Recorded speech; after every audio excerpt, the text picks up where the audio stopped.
আসসালামু আলাইকুম আরাহমাতুল্লাহি ওয়া বারাকাতুহু। সবাই কেমন আছেন? আশা করি সবাই ভালো আছেন। আজ আপনাদের জন্য নিয়ে এসেছি গল্পের ৪র্থ নম্বর পর্ব। আশা করি গল্পটা আপনাদের ভালো লাগবে। তাহলে চলুন শুরু করা যাক। বেশ কিছুক্ষণ পর আমি বললাম, এই রাহা, কি হয়েছে তোমার? কান্না করছো কেন? আরে বাবা, না বললে বুঝবো কি করে কি হয়েছে তোমার? আমার কথা সে মাথা তুলে আমাকে এত কাছে দেখে হঠাৎ আমাকে ধাক্কা দিয়ে উঠে বসে। রাহা চোখের পানি মুছে রাগে গজগজ করতে করতে বলে, একটুখানি সুযোগ পেলে অমনি জড়িয়ে ধরতে ইচ্ছে করে, তাই না? আপনারা ছেলেরা সবাই এক সমান, সুযোগ পেলেই মেয়েদের উপর ঝাঁপিয়ে পড়েন। এখন তো আমার মনে হচ্ছে আপনিই আমাকে অপহরণ করেছেন, এমনকি আপনি নিজে থেকেই আমাকে বিয়ে করেছেন।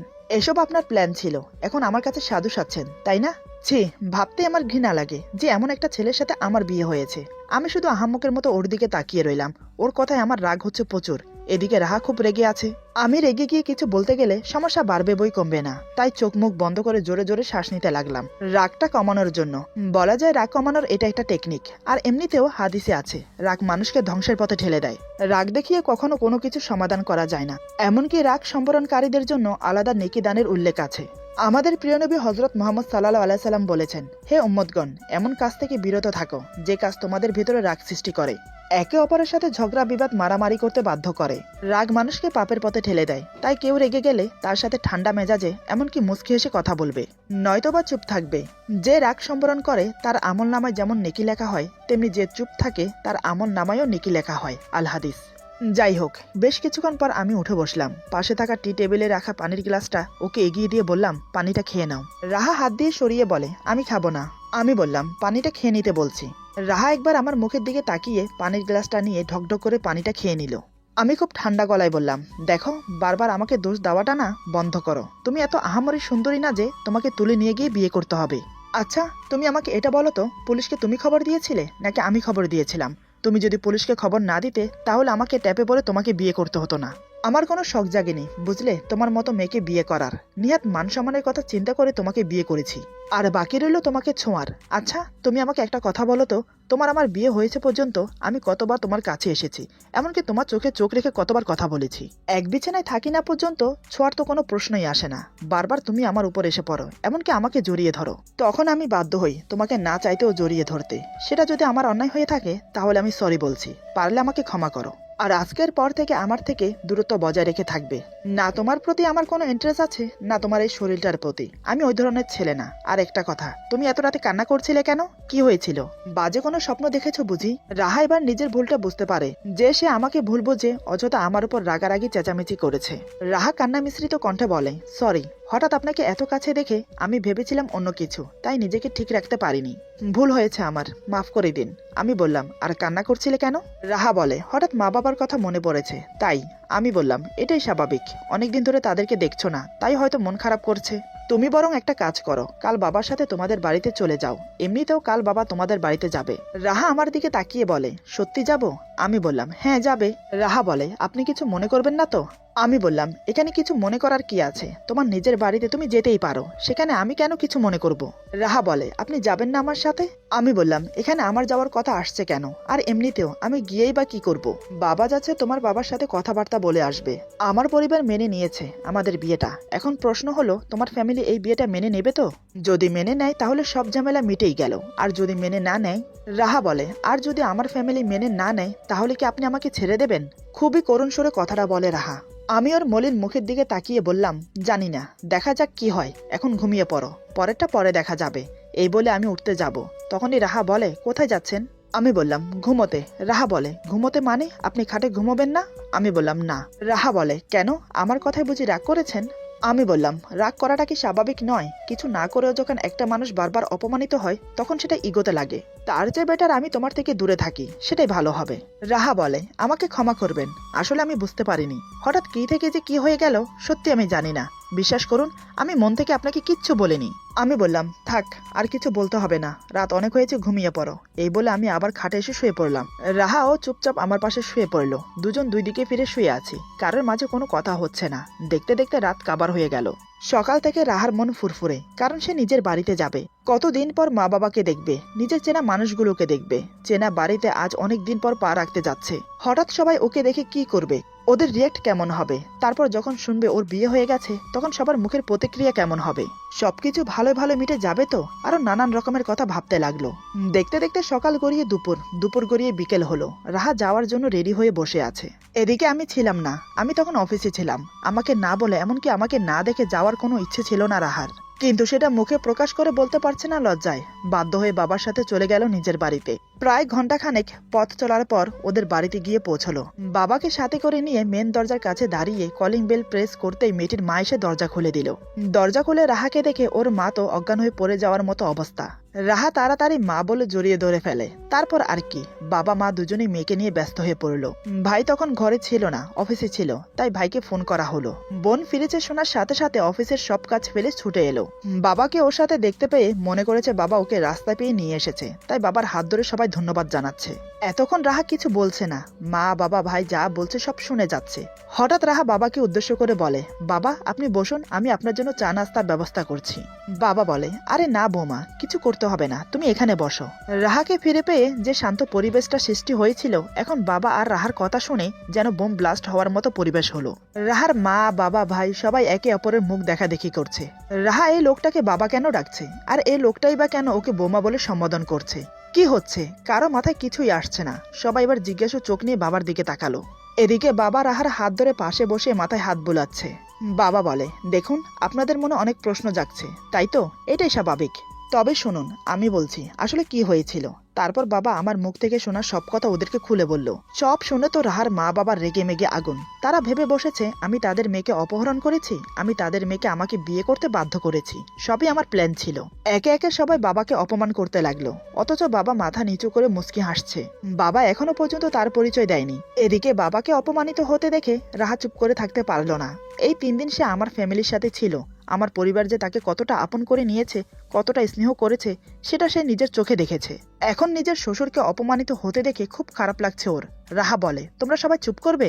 ব্যাপারটা ভালো করে না বুঝে সে কখন থেকে ওনাকে এভাবে অপমান করে যাচ্ছ?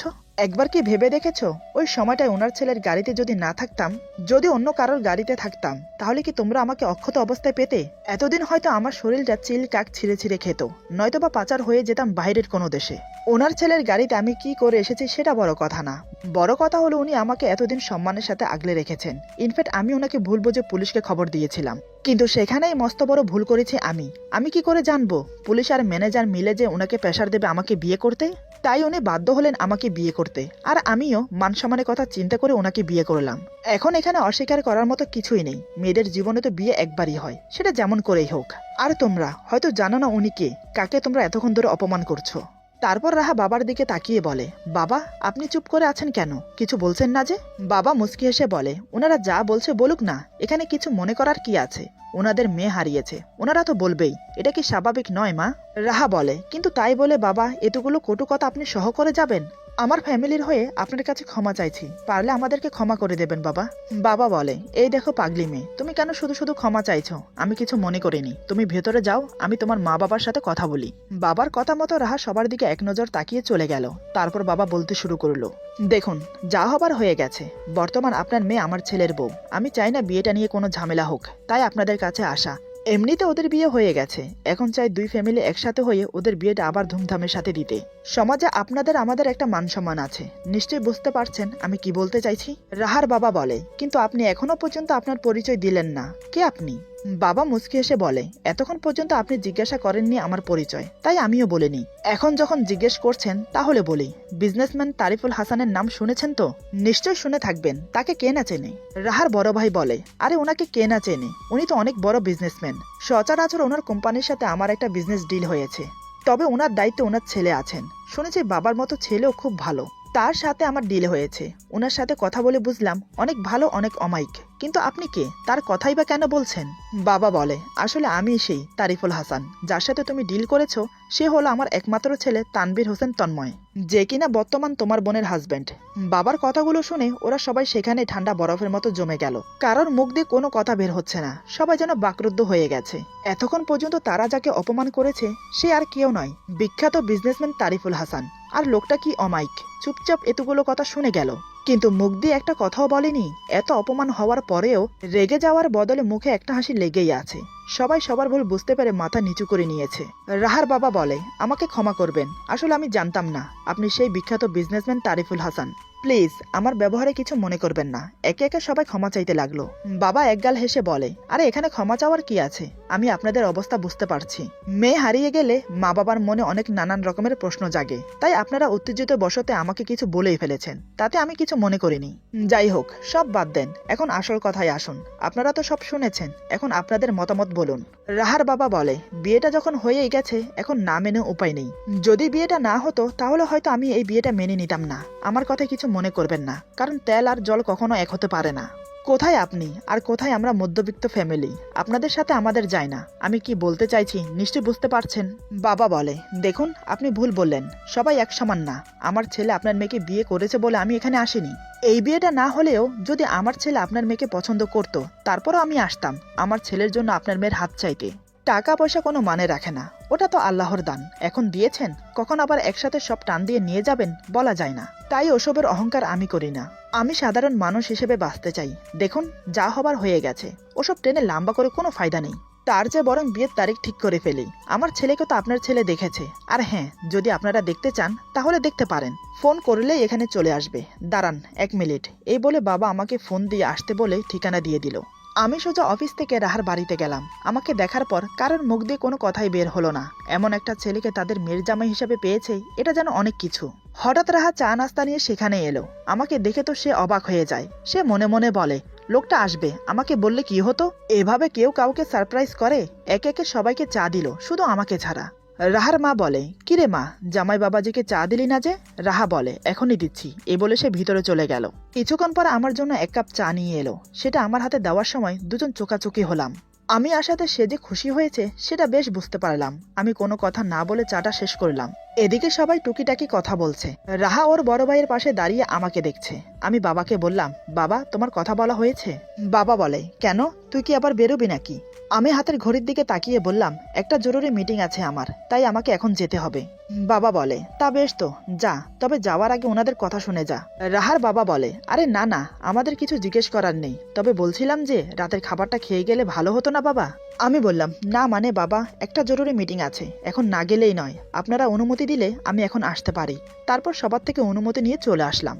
কিন্তু রাহার সাথে আমার কোনো কথা হয়নি। এটাতে রাহা মনে কষ্ট পায়। সে মনে মনে বলে, কিসের এত দেমাক লোকটার, আমার সাথে একটি কথাও বললো না। কোথায় ভাবলাম উনি আমার সাথে কথা বলবে, তাও আবার আলাদাভাবে, কিন্তু সেটা না করে উনি মিটিং এর অজুহাত দিয়ে চলে গেল। এভাবে নানান কথা ভাবতে লাগলো। সেদিন বাবা বিয়ের দিন তারিখ ঠিক করে চলে এলো। রাহা সেখানেই থেকে গেল। 1 সপ্তাহের মধ্যে বিয়ে হবে। দেখতে দেখতে সেই বিয়ের দিন চলে এলো। তারপর খুবই ধুমধামের সাথে আমাদের বিয়ে হলো। বিয়েতে পড়ার জন্য ওকে একটা লাল রঙের গ্রাউন দিয়েছিলাম। গ্রাউনের উপরে ফুল স্লিপের ঢোলা ঢালা একদম লম্বা কুটি সিস্টেম করা, যেটা বোরখার কাজ করবে, তাই এই ব্যবস্থা করেছিলাম। ধরে তো আর এটা বলতে পারি না ওকে যে বিয়েতে বোরখা পরতে হবে, তবে এটা বলেছিলাম অন্তত হেজাব পরো। বিয়ে বাড়িতে নানান রকমের পুরুষ মানুষ থাকে। আমার স্ত্রী যেমনই হোক, আমি কখনোই চাইবো না আমার স্ত্রীকে কেউ বাজে দৃষ্টিতে দেখুক, তাই আপাতত এই ব্যবস্থা করেছি। যতই সে আমার নাপছন্দের হোক না কেন, তারপরও তো সে আমার স্ত্রী, তার ভালো মন্দ দেখার দায়িত্ব তো আমারই। যাই হোক, বিয়ে হওয়ার পর সবার থেকে বিদায় নিয়ে ওকে নিয়ে আমাদের বাড়িতে এলাম। নিয়ম অনুযায়ী আজ আমাদের ফুলসজ্জা। এই নিয়ে 2বার ফুলসজ্জা হতে চলেছে। প্রথমটা তো মাঠে মারা গেল, কারণ দুজনের অসম্মতিতে বিয়ে হয়েছে। কিন্তু এখন তো দুজনের সম্মতিতেই বিয়ে হয়েছে, তাহলে কি ফুলসজ্জা হবে? আপনাদের কি মনে হয়? আমি বলে দিচ্ছি, সত্যি বলতে আমি এখন ওকে আমার মন থেকে মেনে নিতে পারিনি। পরে পারবো কিনা তাও জানি না। কেন জানি না, ওকে দেখলে আমার ভক্তি হয় না, মনের ভিতরে কোনো ফিলিংস জন্মায় না। মানুষের একটা পছন্দ অপছন্দনীয় ব্যাপার থাকে। আপনি আপনার জীবন সঙ্গিনী চয়েস করবেন নিজের পছন্দ মতো করে। আপনার পছন্দের মেয়েই আপনার জীবন সঙ্গিনী হবে। কিন্তু সেই জায়গায় যদি আপনার বিয়ে এমন একটা মেয়ের সাথে হয় যাকে আপনার পছন্দই হয়নি, সেক্ষেত্রে কি করবেন আপনি? যাই হোক, ফুল দিয়ে সাজানো খাটে বসে আছে রাহা। সে অপেক্ষা করছে আমার জন্য। এই বিয়ে যখন 2 ফ্যামিলির ইচ্ছেতে হয়েছে, এমনকি আমারও কোনো আপত্তি ছিল না, তাই সে মনে করেছে আমি তাকে মেনে নিয়েছি। আমিও তাকে পছন্দ করি। যদি না করতাম তাহলে কোনো একটা অজুহাত দিয়ে বিয়েটা ভেঙে দিতাম। কি করে ভেঙে দেই বলুন? যে জায়গায় আমার ফ্যামিলি সবকিছু মেনে নিয়েছে, এমনকি ওর ফ্যামিলিও আপত্তি করেনি, সে জায়গায় আমি কি করতে পারি, যেহেতু অলরেডি বিয়ে হয়ে গেছে আমাদের। যাই হোক, রাত 12টার দিকে আমি রুমে গেলাম। রুমে প্রবেশ করে দরজা লাগানোর শব্দ শুনে রাহা কেঁপে ওঠে। ওর বুকটা দুরু দুরু করে ওঠে। এরপর কি হবে সেটা ভেবে আমি দরজা লাগিয়ে সোফায় গা এলিয়ে দিয়ে ভাবছি, কি করব এখন, আমার কি করা উচিত। এদিকে রাহা বড় ঘুমটা দিয়ে চুপচাপ বসে ভাবছে। এই বুঝে আমি এসে ওর পাশে বসলাম। এই বুঝে আমি ওর মাথার ঘুমটা সরিয়ে ওর মিষ্টি মুখটা দেখে তারিফ করলাম। খুবই রোমান্টিক অনুভূতি কাজ করছে ওর মাঝে। ওদিকে সে খেয়ালই করলো না যে আমি সোফায় শুয়ে পড়েছি আর আমার চোখে ঘুম নেমে এসেছে। আসলে আমি ভাবতে ভাবতে ঘুমিয়ে গেছি। প্রায় অনেকক্ষণ সময় কেটে গেল অপেক্ষা করতে করতে, কিন্তু আমার কোনো পাত্তা নেই। সে এবার অনিচ্ছা থাকা সত্ত্বেও ঘুমটা সরিয়ে দেখলো আমি কোথায়। দেখে আমি সোফায় শুয়ে আছি। এটা দেখে বেশ অবাক হয়। কিছুক্ষণ আমার দিকে ওভাবে তাকিয়ে থাকে। তার বোধগম্য হচ্ছে না আমি কেন সোফায় ঘুমিয়েছি। যে জায়গায় সবকিছু স্বাভাবিক সে জায়গায় আমার কি হলো আবার। ভাবনা যেন কোনো অন্ত নেই। রাহা ভাবে আমি ক্লান্ত হয়ে পড়েছি, তাই হয়তো ঘুমিয়ে পড়েছি। এটা ভেবে সে আমাকে ডাকতে আসে। আমি তখন কপালে হাত দিয়ে চোখ বন্ধ করে শুয়ে আছি। রাহা এসে আমার মাথায় হাত বুলিয়ে বলে, এই যে শুনছেন। প্রথম ডাকেই আমার চোখ খুলে গেল। চোখ খুলে দেখি রাহা আমার মুখের উপর ঝুঁকে আমার মাথায় হাত বুলিয়ে দিচ্ছে। রাহা বলে, কি ব্যাপার, আপনি এখানে ঘুমিয়ে পড়েছেন যে? আপনার কি শরীর খারাপ লাগছে? আমি কিছু না বলে উঠে বসলাম। আমি বললাম, না তেমন কিছু না, তুমি এখনো ঘুমাওনি? আমার কথা শুনে রাহা যেন আসমান থেকে পড়ে। অবাক চোখে তাকিয়ে থাকে আমার দিকে। সে বুঝতে পারছে না আমি কেন তাকে ঘুমোতে বলছি। কারণ আজ আমাদের বাসর রাত। রাতে হাজবেন্ড ওয়াইফ একে অপরের সাথে গল্প করে কাটাবে, একে অপরের কাছে আসবে, ঘনিষ্ঠ মুহূর্ত কাটাবে। এই রাত স্বামী স্ত্রী দুজনের মাঝে স্মরণীয় রাত হয়ে থাকবে। কিন্তু সেটা না করে আমি তাকে ঘুমানোর কথা কেন বলছি? তাহলে কি আমি ভুলে গেছি যে আজ আমাদের বাসর রাত? রাহা এসব কথা মনে মনে ভেবে আমাকে বলে, আপনি কি ভুলে গেছেন আজ আমাদের বাসর রাত? আমি বললাম, না ভুলিনি। রাহা বলে, আজকের রাত একটা স্মরণীয় রাত। এই রাত স্বামী স্ত্রীর মাঝে শুধু একবার আসে, কিন্তু আমাদের ক্ষেত্রে তো দুবার এসেছে। প্রথমবার হয়তো দুজনের মাঝে ভুল বোঝাবুঝির কারণে কিছুই হয়নি, কিন্তু আজকের রাত তো। এই বলে রাহা চুপ হয়ে গেল। আমি বললাম, আজকের রাত কি বলো? রাহা তারপরও চুপ। আমি বললাম, থাক কিছু বলতে হবে না, চলো নফল নামাজটা আদায় করে নিই, তারপর ঘুমাবে, আমার ঘুম পাচ্ছে। এই বলে আমি উজু করতে চলে গেলাম। রাহা আমার দিকে তাকিয়ে আছে। এটা যেন সে আশা করেনি। সে আমার কাছ থেকে অন্য কিছু আশা করেছিল। সে বেশ বুঝতে পারছে আজকের বাসর রাতেও তার সাথে আমার কিচ্ছু হবে না। কিন্তু কেন? প্রত্যেকটা মেয়েই তার স্বামীর ভালোবাসা পেতে ইচ্ছুক। তাহলে সে ভালোবাসা ওর কপালে কেন জুটবে না? নানান প্রশ্ন মাথায় ভর করেছে ওর, কিন্তু কোনোটারই উত্তর খুঁজে পাচ্ছে না। কোনোভাবেই যেন হিসাব মিলাতে পারছে না। আমি উজু করে আসার পর রাহা গেল উজু করতে। কিছুক্ষণ পর সেও এলো উজু করে। তারপর দুজন দুরাকাত নফল নামাজ পড়লাম। নামাজ পড়ে উঠে কাপড় চেঞ্জ করে আমি শুয়ে পড়লাম। রাহা বেশ কিছুক্ষণ ধরে আমার দিকে তাকিয়ে বসে ভাবছে। ওনার এরকম আচরণ আমার সহ হচ্ছে না। ইচ্ছে করছে চিৎকার করে কান্না করি, কিন্তু ওনাকেও কিছু বলতে পারছি না। এত রাতে সিক্রেট করাটা ঠিক হবে না। কাল সকালে জিজ্ঞেস করব এমনটা করার মানে কি। এইসব ভেবে সেও কাপড় চেঞ্জ করে শুয়ে পড়লো, কিন্তু মাঝখানে কোনো বালিশ দেয়নি। আর বালিশ দেওয়ারও কোনো প্রয়োজন বোধ মনে করেনি, কারণ সে আমাকে স্বামী হিসেবে মেনে নিয়েছে। এমনকি আমার সঙ্গ পেতে তার খুব ইচ্ছেও করছে। সেটা সে মুখ ফুটে না বললেও আমি বুঝতে পারছি। যেহেতু আমি অন্যদিকে ফিরে শুয়ে আছি, তাই আমার পিছনে কি হচ্ছে আমি বলতে পারছি না। তবে এইটুকু অনুভব করতে পারছি যে রাহা কান্না করছে। হয়তো আমার আচরণ তার কাছে অপমান মনে হচ্ছে, হয়তো তাকে ইগনোর করেছি বলে সেটা সে মেনে নিতে পারছে না। কিন্তু কি করব আমি যে কোনোভাবে মেনে নিতে পারছি না ওকে। কোনো ইন্টারেস্ট নেই ওর প্রতি আমার। কিন্তু এখন যে কান্না করছে, কিভাবে থামাবো? কি বললেও শান্ত হবে? প্রায় অনেকক্ষণ চুপচাপ শুয়েছিলাম। ভেবেছিলাম ওর কান্না বন্ধ হয়ে যাবে, কিন্তু না, বন্ধ হওয়ার বদলে ক্রমশ বাড়ছে। আমার আর সহ হচ্ছে না। তাই আমি ঘুমানোর ভান করে ওর দিকে ফিরে শুলাম। চোখ একটু ফাঁক করে দেখলাম সে আমার দিকে ফিরে শুয়ে কান্না করছে। আমি ঘুমের ভান ধরেই আমার এক হাত ওর মুখের সামনে রাখলাম, একদম ওর ঠোঁটের কাছে। রাহা ভেবেছে আমি ঘুমিয়ে আছি, তাই সে ওর একটা হাত আমার হাতের উপরে রেখে শক্ত করে ধরলো। আমি চুপচাপ শুয়ে আছি, দেখি ও কি করে। কিন্তু না, বেশ কিছুক্ষণ সময় কেটে গেল এভাবে। সে কিছু করছে না, শুধু কান্না করছে আমার হাত শক্ত করে ধরে। মনে হচ্ছে আমার হাতটাই যেন ওর একমাত্র সাহারা। হঠাৎ টুপ করে আমার হাতে একটা চুমু খেলো। তারপর আমার হাত ওর বুকের সাথে শক্ত করে চেপে ধরে রাখে। এমন ভাবে বুকের সাথে হাত চেপে রেখেছে যার ফলে আমার হার্টবিট বেড়ে যাচ্ছে। শরীর ক্রমশ গরম হয়ে উঠছে। অন্যরকম একটা শিহরণ জেগে উঠেছে ওকে কাছে পাওয়ার জন্য। কিন্তু আমি এত সহজে দুর্বল হতে পারি না। ওকে কোনোভাবেই বুঝতে দেওয়া যাবে না যে আমি ওর ছোঁয়া পেলে ওর প্রতি দুর্বল হয়ে পড়ি। না, এভাবে আর কিছুক্ষণ থাকলে সত্যি কিছু একটা হয়ে যাবে। এবার দেখছি আমাকে কথা বলতেই হবে। আমি চোখ খুলে ওর দিকে তাকিয়ে বললাম, কি হয়েছে? এত রাতে কান্না করছো কেন? আচ্ছা, তোমার সমস্যা কি বলো তো? যখন তখন শুধু কান্না করো। আমি তো তোমাকে কিছুই বলিনি, যার জন্য এভাবে কান্না করছো। আমার কথা শোনার সাথে সাথে আমার হাত ছেড়ে দেয়। আমি সেটা দেখেও না দেখার ভান করলাম। রাহা ফ্যালফ্যাল করে আমার দিকে তাকিয়ে আছে। সে মনে মনে বলে, আমি কেন কান্না করছি আপনি কি সত্যিই বুঝতে পারছেন না, নাকি বুঝেও না বোঝার ভান করছেন? কেন কষ্ট দিচ্ছেন আপনি আমাকে? কেনই বা এমন করছেন আমার সাথে? আমি ওকে এভাবে তাকিয়ে থাকতে দেখে বললাম, কি হলো? এমন করে তাকিয়ে আছো কেন? আর কথাই বা বলছো না কেন? রাহা কান্না জড়িত গলায় বলে, কিছু না। এই বলে অন্যদিকে ফিরে শুয়ে পড়লো। আমি বললাম, কান্না বন্ধ করো, আর যেন একটাও টু শব্দ না শুনি। আর একটা কথা, মাঝখানে বালিশ দাওনি কেন? রাহা বলে, সরি, ভুলে গেছি। এই বলে সে মাঝখানে দুটো বালিশ দিয়ে দিল। আমি জানি সে ইচ্ছে করেই দেয়নি। আমি এটাও জানি সে আমার কথায় খুব কষ্ট পেয়েছে। ওকে এভাবে কষ্ট পেতে দেখে আমার খারাপ লাগছে। ইচ্ছে করছে বুকে একটু জড়িয়ে নিয়ে বলি আমার এমন ব্যবহারের জন্য সরি। এদিকে রাহা কান্না করতে করতে একসময় ঘুমিয়ে পড়ে, কিন্তু আমার ঘুম আসছে না। আজ ওকে এভাবে কষ্ট পেতে দেখে আমার খুব খারাপ লাগছে। আমি যেটা করছি ওর সাথে সত্যি কি ঠিক করছি? মনকে অনেক বোঝানোর চেষ্টা করলাম, কিন্তু কোনোভাবেই পারছি না। রাত আনুমানিক 2টো হবে। রাহা আমার পাশে ঘুমে কাতর হয়ে আছে। ঘরের ডিম লাইটের আলোতে ওর চেহারাটা বেশ ভালো দেখা যাচ্ছে। আমি ওর দিকে ফিরে ওকে দেখতে লাগলাম। ওর কান্নামাখা মুখটা দেখে নিজেকে অপরাধী মনে হচ্ছে। একসময় না পেরে মাঝখানের বালিশগুলো সরিয়ে আস্তে করে ওকে বুকে টেনে নিলাম। ওর মলিন মুখটায় হাত বুলিয়ে কপালে একটা চুমু দিলাম। ওর ভেজা চোখে আলতো করে চুমু খেলাম। মাথার চুলের মুঠে আলতো করে ধরে বুকের সাথে চেপে ধরি। তখনই ওর চুলের মিষ্টি গন্ধটা নাকে এসে লাগতেই চোখ বন্ধ করে সেখানে মুখ গুজে জোরে একটা নিঃশ্বাস নিলাম। আমি যেন সেখানে নিজেকে হারিয়ে ফেলছি। ওর দুগালে চুমু খেয়ে যখন ওর দিকে তাকালাম, তখন খুব ইচ্ছে করছিল ওর ঠোঁটে একটা চুমু খাই, কিন্তু নিজের বিবেকে বাধছে। তাই আর সামনে না এগিয়ে ওকে ওর জায়গায় শুইয়ে দিয়ে আমি আমার জায়গায় এসে শুয়ে পড়ি। একসময় নানান কথা ভাবতে ভাবতে ঘুমিয়ে পড়ি। সকালে রাহার আগে আমার ঘুম ভাঙে, কিন্তু ঘুম থেকে উঠে হঠাৎ এমন দৃশ্য দেখবো সেটা আশা করিনি। ভাবতে পারিনি এমন হবে। কি থেকে কি হয়ে গেল কিছুই বুঝতে পারছি না। কেন এমনটা হচ্ছে? সে কি নিজের ইচ্ছায় এমনটা করছে? কি করতে চায় সে?